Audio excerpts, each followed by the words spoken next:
Halo semuanya dan selamat datang di sesi bedah materi kita. Pernah nggak sih kepikiran apa sebenarnya yang terjadi di balik layar sebuah kecerdasan buatan? Nah, ibaratnya kita lagi buka kap mesin mobil buat ngelihat komponennya secara langsung. Hari ini kita bakal ngebongkar habis-habisan mesin paling dasar dari machine learning, yaitu model Perceptron. Kita nggak cuma ngomongin teori di permukaannya aja, tapi kita bakal benar-benar melihat langsung roda gigi matematika presisi yang menggerakkannya dari dalam. Oke, untuk perjalanan kita kali ini, ada 6 tahapan yang bakal kita lewati. Mulai dari pengantar dasar model Perceptron, lalu masuk ke fungsi aktivasi dan rumusnya, simulasi perhitungan data manual, hasil iterasi dan konvergensi, pemetaan garis keputusan model, dan ditutup dengan evaluasi akhir dan kesimpulan. Yuk, langsung aja kita mulai. Bagian pertama, pengantar dasar model Perceptron. Coba deh bayangin arsitektur fundamental dari model klasifikasi biner ini.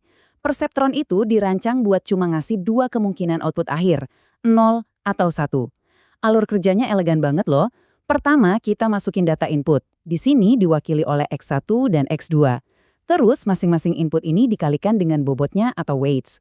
Hasil kali ini dijumlahkan jadi sebuah persamaan sentral, namanya net input. Habis itu, nilai net ini langsung diadu sama yang namanya threshold atau nilai ambang batas. Di kasus kita, ambang batasnya dipatok kaku di angka 0,5. Aturan mainnya hitam putih banget nih. Kalau nilai net lebih besar dari 0,5, mesin bakal nebak angka 1. Tapi kalau nilainya kurang dari atau sama dengan 0,5, tebakannya 0. Simple banget kan? Pastinya, setiap mesin pintar butuh bahan bakar buat jalan, ya kan? Nah, tabel data training inilah bahan bakarnya. Ini semacam buku panduan buat mesin kita belajar. Coba deh perhatikan baik-baik baris pertama yang bakal jadi contoh utama kita, karena ini penting banget. Kita punya input X1, nilainya 0,8. Lalu X2, nilainya 0,5.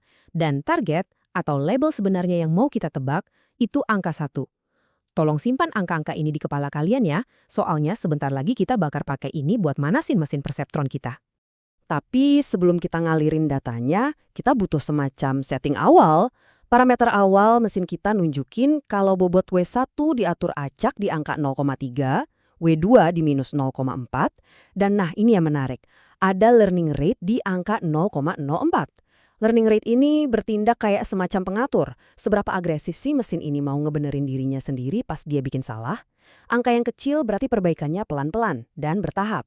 Nah, visual sketsa ini secara langsung nerjemahin angka-angka abstrak tadi jadi wujud fisik sebuah jaringan syaraf sederhana. Nilai X masuk, bawa bobotnya, ditotalin di tengah, terus berhadapan deh sama gerbang threshold 0,5 buat nentuin apakah outputnya 0 atau 1. Oke, kita masuk ke bagian kedua, fungsi aktivasi dan rumus. Ada satu catatan yang super krusial di sini. Di banyak software kayak Excel, sering banget tuh ditulisnya fungsi sigmoid. Tapi aslinya, rumus yang jalan di mesin kita kali ini adalah fungsi threshold atau step function. Kenapa ini penting buat dibedain? Gini, fungsi sigmoid asli itu ngasilin lengkungan probabilitas yang mulus dari 0 sampai 1. Tapi, Perceptron kita ini butuh kepastian yang absolut. Harus 0 atau harus 1. Nggak ada di tengah-tengah. Sementara itu, formula di bawahnya ngatur semuanya.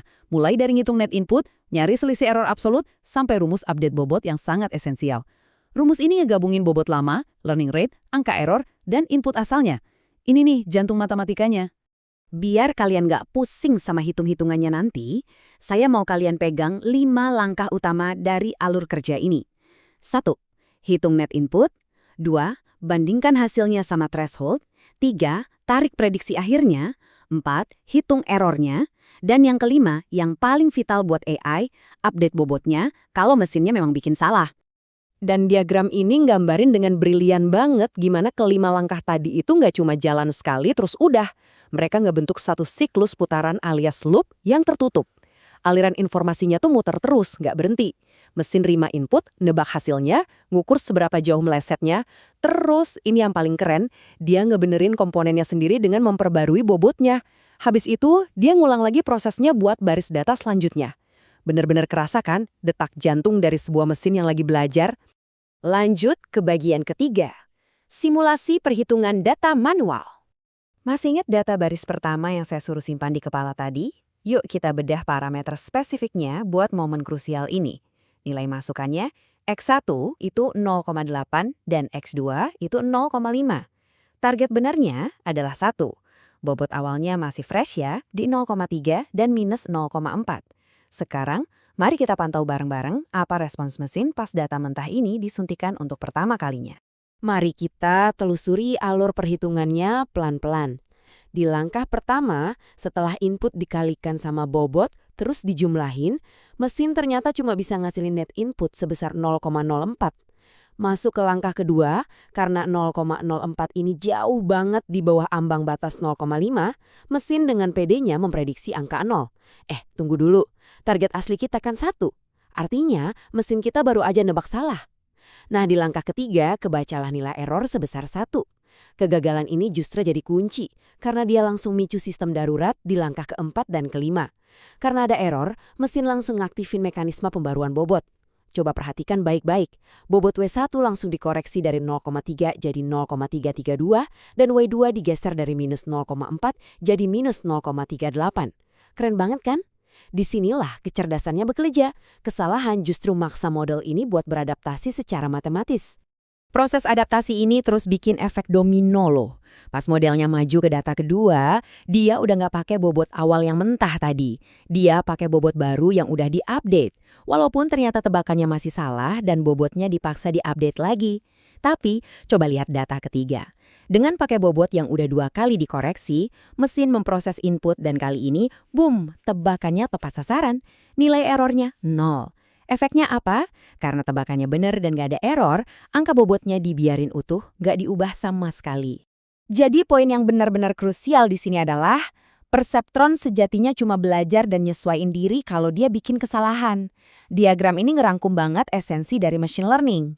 Jalur di satu sisi nunjukin kalau prediksinya salah, alarm error bakal nyala, dan bobot dipaksa geser biar hitungan selanjutnya lebih mendingan.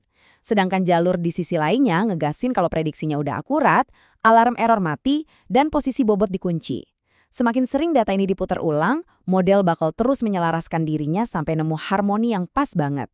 Kita masuk ke bagian keempat, hasil iterasi dan konvergensi. Coba deh arahkan pandangan kalian, nyusurin tabel rekapitulasi iterasi ini dari atas ke bawah. Di iterasi pertama, performa mesin kita masih agak berantakan.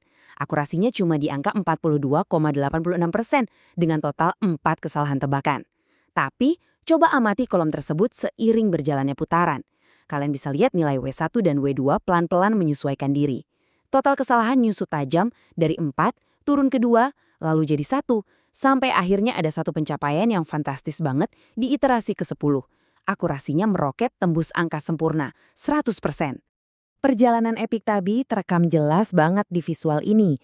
Perhatiin deh gimana batang merah tebal yang ngelambangin total error pelan-pelan dihancurin sampai akhirnya lenyap tak bersisa. Sementara itu, garis biru akurasinya mendaki naik dan akhirnya anteng stabil di puncak 100%. Di grafik lainnya, kita disuguhin keindahan proses di balik layar.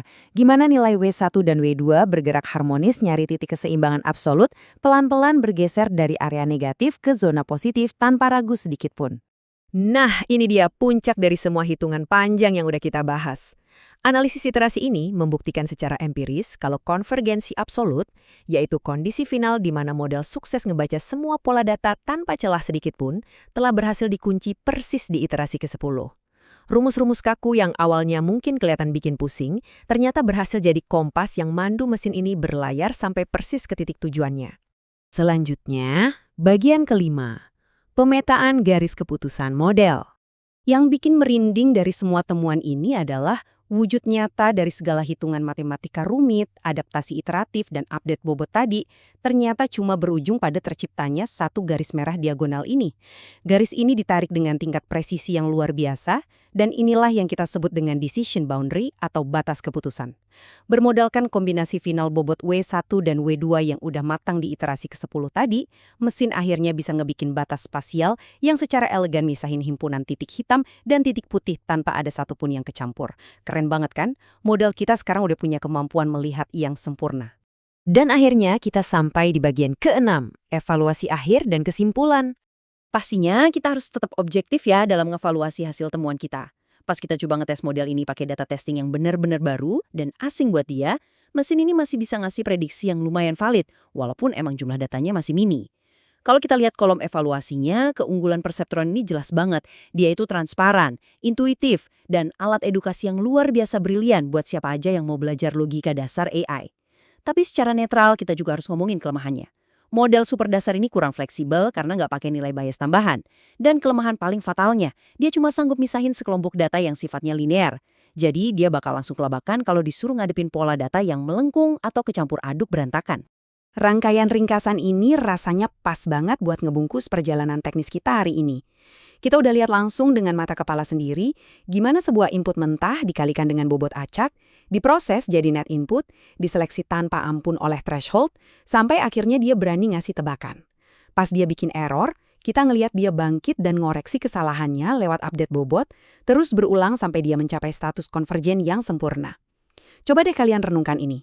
Kalau sebuah gerbang logika threshold yang super simple, dengan interaksi cuma 2 variabel aja, bisa belajar dan beradaptasi dengan tingkat presisi setinggi itu, bayangin betapa megah dan rumitnya miliaran jaringan neuron tiruan yang sekarang lagi berdetak ngendalinin infrastruktur dunia modern di sekeliling kita. Pertanyaannya, dengan sistem yang semakin pintar memperbaiki dirinya sendiri secara otonom, mampukah kita manusia terus memahami apa yang sebenarnya terjadi di dalam otak buatan tersebut di masa depan? Terima kasih banyak sudah menemani bedah materi kali ini, dan sampai jumpa!